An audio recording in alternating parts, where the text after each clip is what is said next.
디지털 환경을 자랑하는 대한민국. 때문에 한국은 글로벌 해커들에게 최고의 공격 지역 중 하나인데요. 사이버 보안 위협 보고서에 따르면 지난해 우리나라 기업이 사이버 공격으로 받은 피해액은 720억 달러에 달한다는 소개가 있었습니다. 주요 공공기관에 대한 해킹 시도가 하루 최대 140만 건에 달한다는 보고도 있었는데요. 일반인들을 상대로 하는 사이버 범죄 역시 나날이 그 수법이 교묘해지고 있습니다. 그래서 오늘 대한민국 공무원에서는 안전한 대한민국 사이버 세상을 만들다라는 주제로 사이버 범죄의 종류와 예방 및 대처 요령을 알아보도록 하겠습니다.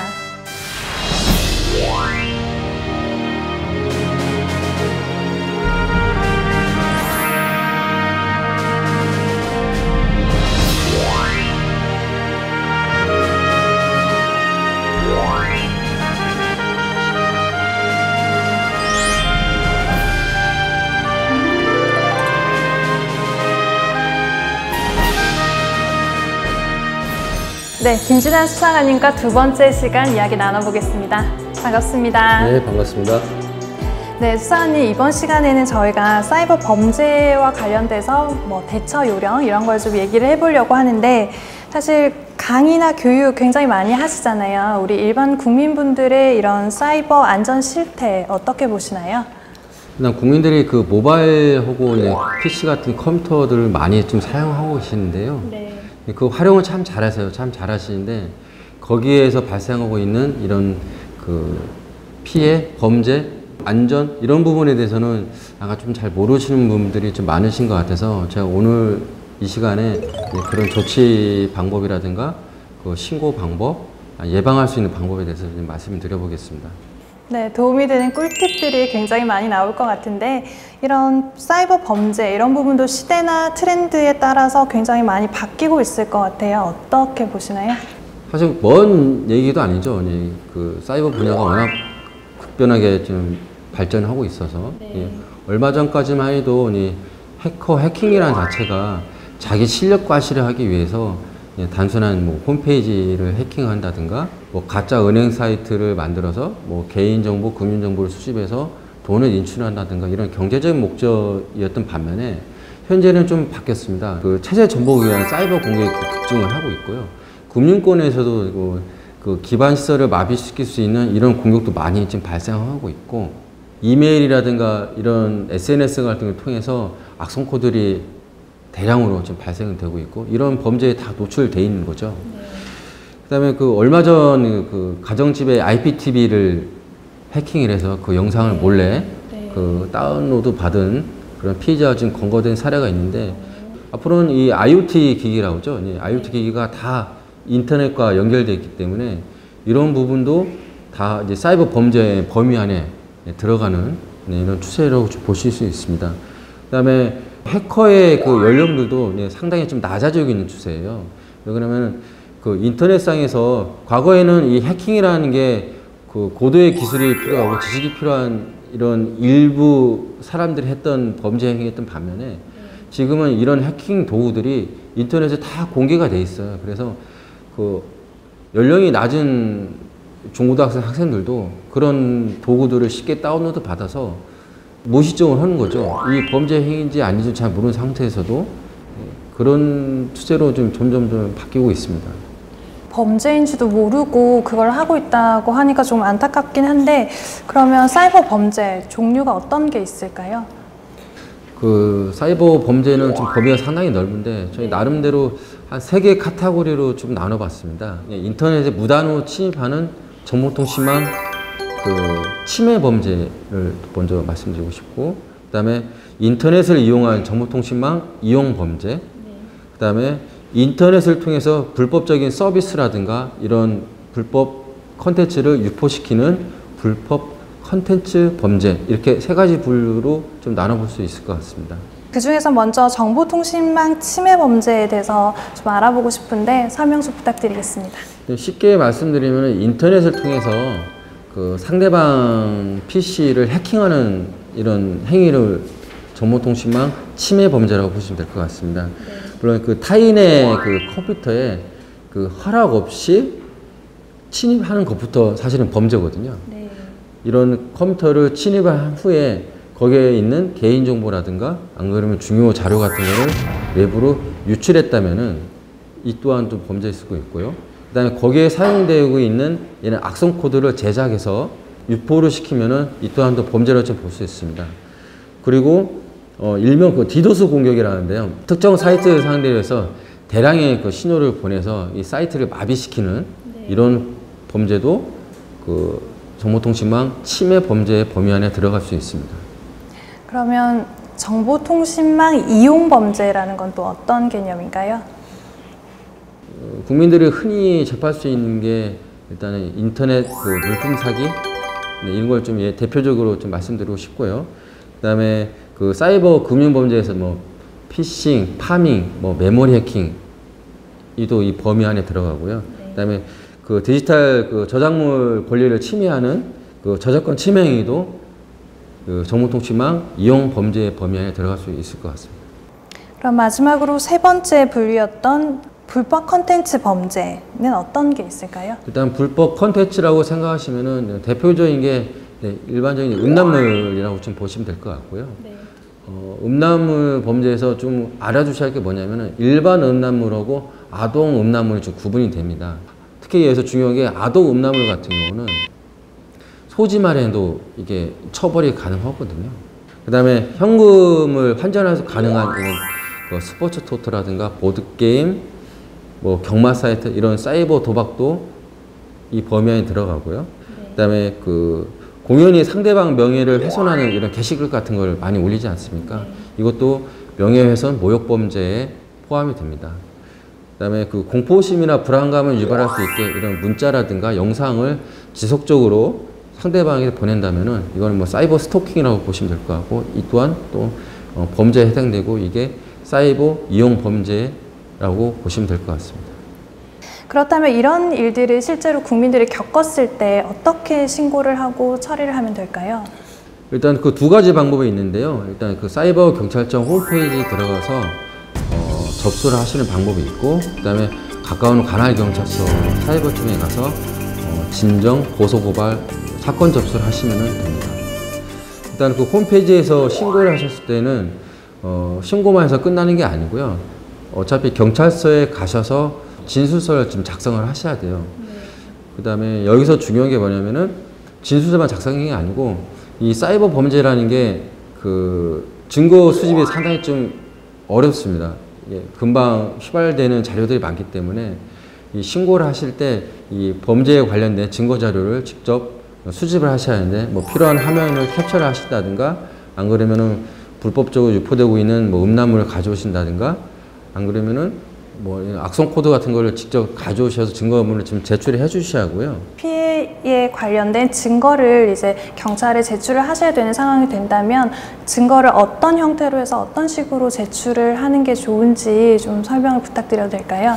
네, 사안별로 좀 예를 든다면은 물품 거래 사기 같은 경우는 그 물품이 올라오는 게시글이 있을 거 아닙니까? 네. 게시글의 전체적인 화면을 좀 캡처를 했으면 좋겠고요. 그 다음에 중요한 게 이 게시글에 올라온 시간, 그 다음에 어떤 화면이, 어떤 물품을 판매하였다고 물품 정보, 판매자 정보, 판매자의 아이디라든가 안 그러면 거의 전화번호, 물품 거래 사이트 주소 뭐 이런 게 있으니까 이런 거를 직접 화면 캡처를 해줘서 가져오셔야 돼요. 왜 그러냐면은 이게 범죄자 입장에 보시면은 내가 돈을 받고 사기를 성공했을 때면은 이거를 없애버리는 게 맞지 않겠습니까? 이게 워낙 쉽게 없어질 수 있는 자료이기 때문에 그 당시에 발생했을 때 증거를 좀 수집을 하셔야 하고요. 물품을 거래할 때 상대방과 통화를 하지 않습니까? 그 전화번호, 통화 내역 같은 것도 사진 찍어서 가져오시면 될 것 같고, 그 다음에 돈을 송금했다든가 돈을 뭐 다시 받았다든가 상대방 계좌번호가 나올 수 있도록 이런 확인서 같은 걸 띄어 가주셔야 할 것 같고요. 그 다음에 뭐 명예훼손이나 모욕글 같은 경우는 어떤 사이트, 어떤 시간대에 어떤 글이 올라갔는지 이거를 프린트를 해서 안 그러면 화면 캡처를 해서 가져오시면 될 것 같고, 그 다음에 악성 코드라는 게 이런 부분은 상당히 그 국민들이 확인하시기에는 상당히 좀 어려운 부분이시죠. 악성 코드에 가전됐다든가 안 그러면 이를 통해서 뭐 나의 인터넷 뱅킹 해킹당 정보가 있다든가 그러면은 저희 하드디스크를 좀 들고 오신다든가 이런 식으로 해서 저희들이 분석할 수 있는 환경을 좀 마련해 주시면은 신속하게 빨리 범인 검거에 도움이 되실 수 있을 것 같습니다. 네, 말씀을 들어보니까 조금 불편하더라도 어떤 거래를 한다든지 인터넷상에서 어떤 그런 행위들을 하실 때 조금 증거를 남겨둘 필요가 있다 이런 생각이 좀 개인적으로 들긴 하는데 이런 피해들을 좀 예방하는 방법 좀 자세하게 알려주실까요? 예, 일단 국민들께서 이제 주로 접하는 범죄에 대해서 좀 예를 들어서 말씀드리면 첫 번째로 인터넷 물품 사기에 대해서 좀 말씀드리고 싶은데요. 일단 물품 거래를 참 편리하게 하시죠. 중고 거래도 마찬가지고 물품 거래 많이 하시는데 이러실 때 꼭 먼저 확인하실 좀 부분이 있습니다. 어떤 부분이냐면은 그 경찰청 홈페이지라든가 안 그러면 사이버캅 앱이라는 앱이 있는데 거기서 그 상대방의 전화번호, 계좌번호에 대해서 이런 과거에 사고 이력이 있는지 조회가 가능하거든요. 사실은 이런 사이버 피해 같은 경우는 동시다발적으로 같은 그 수법을 통해서 피해를 당하시기 때문에 이런 과거 이력을 꼭 먼저 확인하시고 물품 거래를 했으면 좋겠고요. 그 다음에 그 물품 소지 여부를 좀 확인을 하셨으면 좋겠어요. 일단 저희들이 모바일 폰이 지금 발전된 상태에서 뭐 차량이라든가 전송이 좀 용이하기 때문에 과연 그 사람이 진짜 그 물품을 가지고 있는지 좀 사진을 좀 찍어서 아니면 물품 사진을 좀 찍어서 먼저 보내달라. 보내받음으로써 상대방의 전화번호도 알 수 있고요. 사진을 보면서 이 물품 상태를 알 수 있고 나중에 물품을 받은 후에도 이 보내준 사진하고 받은 물품하고 차이가 있다면은 네. 이거에서 다시 항의할 수 있는 다시 뭐 반송이라든가 할 수 있는 근거 자료이기 때문에 그 부분은 좀 먼저 챙겨주시면 좋겠고요. 그다음에 그 직거래를 저는 개인적으로 직거래를 좀 권장하는 편인데 직거래도 물품을 그 자세히 볼 수 있는 낮 시간에 했으면 좋겠고 밤에 보시면은 육안으로 불빛에 비춰보기 때문에 정확히 보이지 않습니다. 낮 시간에 그 상태를 확인할 수 있는 했으면 좋겠고 그다음에 사람들이 많은 공공장소에서 좀 하셨으면 좋겠고요. 그다음에 부득이하게 이제 뭐 택배 거래를 했을 때는 판매자 정보를 최대한 좀 확인할 수 있으면 좋겠습니다. 이런 뭐 물품 거래 사이트라든가 아까 말씀드린 저희 그 경찰청 홈페이지를 통해서 판매자 정보를 먼저 조회를 하시고 확인을 하시면 좋겠고 그다음에 이것도 있어요. 휴일 전후로 해서는 좀 물품 거래를 좀 별로 안 했으면 좋겠어요. 왜요? 아까 그 제가 일부에서 말씀드린 것처럼 금요일날 오후에 이런 범죄가 많이 발생한다고 말씀드렸지 않습니까? 네. 그 이유가 뭐냐면은 금요일날 오후에 안 그러면 휴일을 끼고 있으면은 유기적으로 이런 그 수사기관이 움직일 수 있는 범위가 제한이 돼요. 네. 그렇기 때문에 그 사기 피해를 하시는 사람들도 그 시간을 좀 노리는 게 많아요. 그렇기 때문에 그 휴일 전후, 네. 휴일날 이때는 될 수 있는 대로 거래를 좀 지양했으면 좋겠다 생각이 듭니다. 네. 그 다음에 두 번째는 스미싱 피해를 좀 많이 좀 받으시는데요. 이게 2013년도에는 스미싱이라는 사건이 창궐 했었습니다. 그 당시에 제가 그 경찰서에서 근무를 하고 있었는데 거의 하루에 접수된 사건이 한 50건, 100건? 하루에요? 예, 스미싱이라는 게 그 문자 메시지를 통해서 URL 주소를 누를 수밖에 없게끔 이런 문자를 보내는데 네. URL 주소를 누르면은 그 저희 핸드폰에 악성 코드가 설치가 돼요. 악성 코드가 설치가 되면은 여기에서 이 악성 코드를 위해서 초액 결제를 발생을 시켜요. 네, 이게 스미싱 사건이거든요. 네. 이런 그 스미싱 사건을 방지할 수 있는 첫 번째가 이런 URL 주소를 대수인데 클릭을 하시면 안 돼요. 모바일에서도 백신 같은 거를 최신 버전으로 꼭 설치를 했으면 좋겠고 그 다음에 일부 관심이 있으신 분들은 뭐 루팅이라든가 타로 같은 걸 하세요. OS에서 보호할 수 있는 범위를 넘어가서 네. 새로운 걸 내가 해보고 싶어 하시는 분들이 이 루팅이나 타로 같은 걸 하시는데 네. 이거는 그리 좋은 방법은 아니라고 생각이 됩니다. 또 이것도 있습니다. 이제 우리가 그 요금을 좀 절약하기 위해서 공유기 와이파이를 좀 많이 사용하고 계시는데 이 무선 공유 자체가 사실 보안에 좀 취약하고요. 일반 사람들은 비밀번호를 걸어놓지 않고 사용하시는 분들 많이 계시고 네. 그 다음에 비밀번호를 걸었다 해도 공장에서 처음 나왔을 때 그 초기 비밀번호를 사용하는 경우가 많습니다. 이거는 해커들이 다 알고 있어요. 네. 초기 비밀번호 목록 해커들이 다 알고 있고요. 이런 공유기에서 나의 정보를 빼나갈 수 있는 기술도 엄청 많이 인터넷에 공개되어 있고 위험합니다. 그럼으로써 이런 그 비밀번호라든가 보안에 오픈되어 있는 와이파이 무선 공유기를 대신들 사용 안 하시면 좋겠고요. 그 다음에 그 앱도 다운로드 받으실 때 공식 그 마켓에서 다운로드 받아서 사용하시는 게 이런 스미싱 그 범죄를 예방할 수 있는 그 방법이라고 좀 생각이 듭니다. 네, 이제 스미싱 같은 범죄는 워낙 저희가 언론이나 뭐 뉴스나 이런 데서 많이 듣다 보니까 너무 익숙해진 단어인데, 최근에 보니까 랜섬웨어, 몸캠 피싱 이런 뭐 범죄 용어들도 새로 다 등장을 하고 있다고 하던데, 좀 이런 새로운 범죄 용어들 좀 설명을 해주실까요? 랜섬웨어라는 게 그 몸값이거든요. 웨어라는 게 그 제품, 네, 그 합성어인데, 그러니까 그 쉽게 생각하시면은 제가 가지고 있는 그 디지털 컨텐츠 이런 파일들을 암호화시켜서 풀어주는 조건으로 돈을 요구하는 수법이거든요. 물론 그 문서뿐만 아니라 이게 암호화시킴으로써 시스템 접근도 차단할 수가 있어요. 풀 수 있는 암호화 키를 줄 테니까 비트코인의 몸값을 요구하는 이런 범죄인데요. 진짜 요즘 많이 좀 발생하고 있습니다. 랜섬웨어는 어떤 형태로 해서 감염이 이루어지는 건가요? 이게 지금 모바일이라든가 PC에서 우리가 활용할 수 있는 부분이 좀 많이 있지 않습니까? 예를 들어서 이메일도 많이 사용하고요. 이메일도 첨부 파일을 통해서 첨부 파일에 악성 코드가 심겨져 와서 유포되는 것도 있고요. 이 첨부 파일 자체도 이 문서에도 취약점을 이용해서 악성 코드가 예를 들어서 우리가 쓰고 있는 한글 문서라든가 이런 워드 프로세서 문서라든가 이거 다 취약점이 있거든요. 첨부 파일이 한글 문서다, 뭐 이런 텍스트 문서다 하고 안심할 게 아니고요. 거기에는 취약점을 공격할 수 있는 문서가 같이 들어옵니다. 그다음에 또 많이 사용하시는 게 뭐 웹하드라든가 토렌트라든가 이런 그 매체를 통해서 뭐 영화도 다운로드 받으시고 프로그램 같은 거 다운로드 받으시고 문서 같은 거 다운로드 받으시는데, 사실은 이 사이트들이 검증되지 않은 사이트들이거든요. 이거를 악성 코드가 숨겨서 들어와서 나는 단순히 영화를 보는 것 뿐인데 나도 모르는 사이에 악성 코드가 설치되는 게 있고요. 이거를 좀 막기 위해서는 운영체제하고 쓰고 계시는 어플리케이션을 최신 버전으로 업데이트를 꼭 하셔야 돼요. 꼭 그 사용을 하셔야 하는 거고, 그 다음에 백신 소프트웨어도 설치를 하셔야 하고요. 설치만 중요한 게 아닙니다. 계속해서 주기적으로 업데이트를 하셔야 합니다. 일부에 말씀드린 것처럼 하루에 생산되는 악성 코드가 수만 개입니다. 수만 개. 수만 개 되기 때문에 이를 방지하기 위해서는 반드시 좀 그게 필요하고요.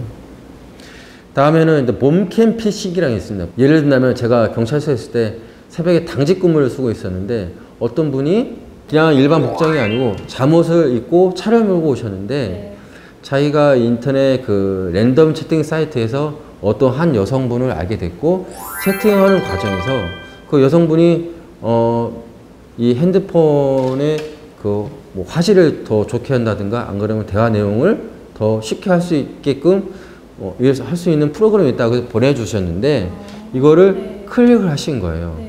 클릭을 하신 상태에서 랜덤 채팅창에서 대화가 더 진행이 되면서 이 여성분이 이제 좀 과도한 요구를 하시는 거죠. 자기 신체가 드러날 수 있는 이런 화면을 요구하시고, 성유사행위 같은 거는 이런 자꾸 요구를 합니다.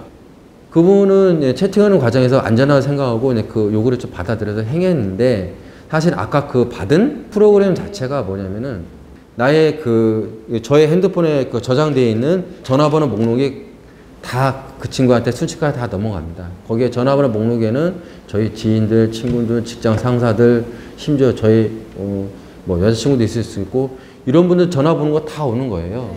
그래서 그 영상을 가지고 이거를 협박하는 거죠. 이 영상을 지인들한테 유포를 시키겠다. 돈을 다오. 한 번 돈을 보내면은 쟤는 돈이 있는 사람, 협박에 대응할 수 있는 정도가 약한 사람, 지속적으로 요구를 합니다. 한 번 돈을 보내면은 또 협박이 또 들어옵니다. 또 들어옵니다. 아까 말씀드린 2천만 원의 금액이 처음부터 2천만 원 금액이 아니고요. 몇십만 원부터 시작해서 계속해서 2천만까지 가는 거예요. 범죄자들은 그걸 노리는 거죠. 그럼 어떻게 합니까? 이렇게 하시는데, 돈을 요구했다든가 그 상대방 계좌번호를 먼저 보내줄 겁니다. 계좌번호를 보내준 화면, 이걸 캡처해서 가져오시면 될 것 같고, 부득이하게 돈을 먼저 일부라도 송금을 하셨으면은 아까 말씀드린 것처럼 송금한 확인증 급하셨을 때는 그 송금한 그 화면 인터넷 뱅킹 네. 모바일 뱅킹 화면이라도 가져오셔야 네. 빨리 그 계좌를 지급 정지를 시킬 수 있고요. 네. 지급 정지를 시킨 후에 저희들의 수사가 진행되지 않습니까? 먼저 선조치할 수 있도록 이런 정보를 가지고 오셔야 합니다. 이거를 좀 예방할 수 있는 방법이 좀 말씀드리고 싶은 게 뭐냐면은 이 랜덤 채팅이라는 게 많이 사용을 하세요. 많이 사용하시는데 이 랜덤 채팅이라는 게 상대방의 그 어떤 상대방인지 실명 인증도 하지 않고요. 네. 그 다음에 이런 그 채팅한 내용이라든가 상대방이 접속한 이런 IP수 같은 것도 보관하지 않습니다. 저희들이 수사하기가 진짜 예, 어렵기 때문에 이게 또 이런 몸캠 피싱 말고도 다른 범죄에도 계속 이어지는 게 많아요. 대수인 대로 랜덤 채팅 같은 거는 좀 안 하시면 좋겠고 범죄에 좀 표적이 됩니다. 예. 네. 지금까지는 저희가 그러면 일반인들이 좀 많이 경험하는 사이버상의 범죄를 좀 얘기를 해봤는데 이번에는 해킹이라든지 뭐 이메일을 통한 무역 사기 이런 부분을 좀 다뤄보고 싶거든요. 이런 부분에 대한 문제점 또 뭐 대응책 이런 거 말씀해 주실 수 있을까요? 일단 해킹이라는 거 보면은 악성 코드가 설치된 거를 첫 번째로 막아야 됩니다. 이래서 일단 이메일 같은 걸 통해서 그 유포되는 게 많기 때문에 첨부 파일 같은 걸 꼭 보실 때 꼭 중요하시고 메신저라든가 문자, 뭐 토렌트 사이트 같은 데서도 뭐 파일 같은 걸 다운로드 받으실 때 꼭 유념하셔야 하는 거고 또 말씀드리네요. 이 운영체제라든가 이거를 항시 최신 버전을 업데이트, 백신도 마찬가지로 업데이트 하시고 보안에 취약한 웹사이트 방문하실 때는 꼭 주의하셔야 합니다. 만약에 그런 사이트를 본인도 모르게 방문을 하시고 그리고 해킹을 당하셨어요. 그러면 해킹을 당했을 때 어떻게 알 수 있을까요? 자가진단법 이런 게 있을까요? PC를 사용하시다 갑자기 전과 다르게 많이 느려졌다든가 안 그러면 뭐 이상한 파일이 계속해서 뭐 생겼다든가 네. 하드디스크 용량이 전에 봤던 것보다 갑자기 늘어났다든가 이런 걸 보시면은 좀 의심을 좀 해보셔야 할 것 같고요. 그러면은 백신 같은 걸 다시 한번 최신 버전 업데이트를 하셔갖고 전체 디스크를 검사를 한다든가 아니면은 운영체제를 포맷을 한 후에 깨끗한 상태에서 운영체제를 다시 한번 설치를 한다든가 이렇게 방지할 수 밖에 없을 것 같습니다. 네, 이메일 무역 사기는 어떤 범죄인가요? 이메일 무역 사기라는 용어는 일반 국민들이 좀 잘 모르실 텐데 이 이메일 무역 사기 범들은 그 이메일을 해킹을 해서 상대방의 그 돈을 송금 요청하는 계좌번호를 변경을 해요. 범죄자의 계좌번호를 바꿔치기를 하는 거죠. 이게 국내 중소기업 다니신 분들은 이런 그 내가 이런 계좌번호를 보냈는데 중간에 변경됐다는 사실을 모르고 네. 해당된 계좌로 돈을 물품 대금을 송금하는 거죠. 더군다나 이게 다 수출입 관련된 국외이기 때문에 국내 수사 인력을 통해서도 해결이 좀 어렵고요. 네. 네. 피해 금액도 일단은 물품 대금이기 때문에 뭐 몇십만 원 정도가 아니고 수천만 원, 수억 원 이런 피해가 좀 발생하고 있습니다. 그래서 이메일 무역 사기 같은 경우 중요한 게 결제 계좌 정보 같은 거를 요청하는 이메일을 받는다든가 항시 그럴 때는 직접적으로 확인 전화를 좀 하셔야 돼요. 그다음에 이메일을 통해서 해킹이 많이 들어오기 때문에 해외에서 그 접근해오는 IP를 좀 차단을 했으면 좋겠고 네. 일단 포털 사이트 메일 같은 경우도 이런 기능이 다 있고요. 그다음에 이것도 불안하다 싶으면은 그 한국무역협회에서 이메일 서비스를 제공하고 있습니다. 그중에는 이런 사건 사례 같은 걸 많이 접속해서 이메일 시스템을 많이 보완해 그 투자를 해서 구축을 한 상태고 이거를 이용하시는데 무료로 이용 가능하다는 걸 제가 알고 있거든요. 네, 이걸 이 이메일 서비스를 이용해서 하셨으면 좋겠습니다. 그다음에 이메일을 그 로그인 할 때도 아이디 비밀번호 말고 뭐 투팩트 인증이 나오거든요. OTP 네. 같은 거 인터넷 뱅킹 많이 하시죠. 네네. 인터넷 뱅킹도 OTP를 이용하시는 게 투팩트 인증이거든요. 해킹 피해를 방지하기 위해서 이 물리적으로 분리된 OTP를 사용하고 있지 않습니까? 네네. 귀찮으시더라도 불편하시더라도 이런 그 OTP 같은 걸 이용해서 이메일을 좀 같이 사용했으면 이런 피해를 사전에 막을 수 있다고 생각이 듭니다. 네, 요즘 몰래카메라 영상이 불법적으로 유통이 되면서 많은 분들이 피해를 보고 계신데 그 부분과 관련해서 경찰청에서는 어떤 노력을 좀 기울이고 계신가요? 현재 지금 저희들이 인터넷 모니터링을 해보면은 과거와 달리 이제 그 몰래카메라 영상들이 진짜 많이 유포되고 있습니다. 네. 전에는 그런 음란물 사이트도 자기의 식별 아이디를 입력해서 접속해서 열람이 가능했었는데 지금 같은 경우는 이런 조치도 없고 네. 모든 사람들한테 지금 공개되는 상태로 지금 유포가 되고 있습니다. 지금 심각한 문제죠. 네. 그래서 지금 경찰청은 저희 사이버 안전국뿐만 아니라 전체 다 지금 경찰에서 이 심각성을 인식하고요. 유기적으로 지금 좀 수사를 좀 하고 있고요. 네. 일단 모니터링도 계속해서 음란물이 유포되고 있는 사이트를 계속해서 좀 차단 조치를 하고 있고 이런 유포자를 저희들이 빠른 시일 내에 지금 추적을 해서 검거할 수 있도록 저희 좀 수사 인력들이 많이 지금 배정돼서 지금 움직이고 있습니다. 네, 지난 시간에 이런 사이버 범죄를 일으키는 분들의 연령층이 점점 낮아지고 있다 이런 말씀을 해주셨거든요. 왜 연령층이 낮아지고 있고 이런 일들이 계속 생겨나고 있는 걸까요? 그 인터넷에서 지금 공개되는 정보들이 과거와 달리 엄청난 양의 정보가 지금 공개되고 있어요. 심지어는 해킹에 사용되어 있는 불법적인 도구 또한 이렇게 쉽게 네. 다운로드 받아서 사용할 수 있는 이 인터넷 환경이 지금 구축되어 있는 상태이지 않겠습니까? 네. 중고등학생들이 뭐 게임 같은 거 하면서 상대방 아이템을 욕심이 나서 네. 그걸 좀 뺏고 싶은 마음에 악성 코드를 상대방한테 보내는 수도 있고요. 그다음에 그 게임 하는 상태에서 상대방과 욕설을 막 주고받는다든가 네. 네, 그런 경우도 있고요. SNS를 통해서 왕따 이런 한 친구에 대해서 그 공연한 환경에서 상대의 명예를 훼손할 수 있는 이런 문자라든가 이런 채팅을 댓글을 계속해서 지속적으로 다는 경우도 있고요. 요즘 가장 심각한 게 뭐냐면은 중고등학생들이 도박을 해요. 아까 이런 인터넷 모바일 환경에서 네. 돈을 송금해서 사이버 머니를 받아서 게임에 배당을 걸고 여기에 대해서 돈을 잃거든가 딴다든가 이런 거를 엄청나게 많이 하고 있습니다. 이게 좀 심각한 문제고요. 이 부모님들이 꼭 관심을 가져서 그 핸드폰을 쓰고 있을 때 어떤 걸 좀 사용하고 있고 이런 도박 사이트든가 또 음란물도 노출이 아까 말씀드린 것처럼 노출되기 쉬운 환경이기 때문에 이런 게 또 좀 청소년들 좀 보호할 수 있게 부모의 좀 책임도 좀 있지 않을까 좀 생각이 됩니다. 최근 선거에서는 인터넷을 이용한 선거운동이 굉장히 활발하게 이루어지고 있는데 이런 상황에서 사이버상에서 좀 조심해야 될 부분 어떤 게 있을까요?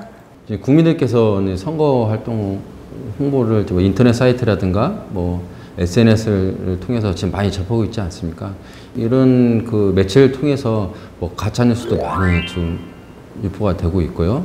뭐 불법적인 소프트웨어를 이용해서 이런 여론 조작 같은 매크로 프로그램 같은 걸 이용해서 많이 발생하고 있는데요. 이런 부분에서는 좀 경각심을 좀 가지고 있어야지 되지 않을까 제 생각이 듭니다. 두 회차에 걸쳐서 사이버 경찰관에서 하시는 업무와 에피소드 그리고 사이버 범죄와 관련된 다양한 이야기들 해주셨는데요. 마지막으로 하시고 싶은 말씀 있다면 어떤 게 있으실까요?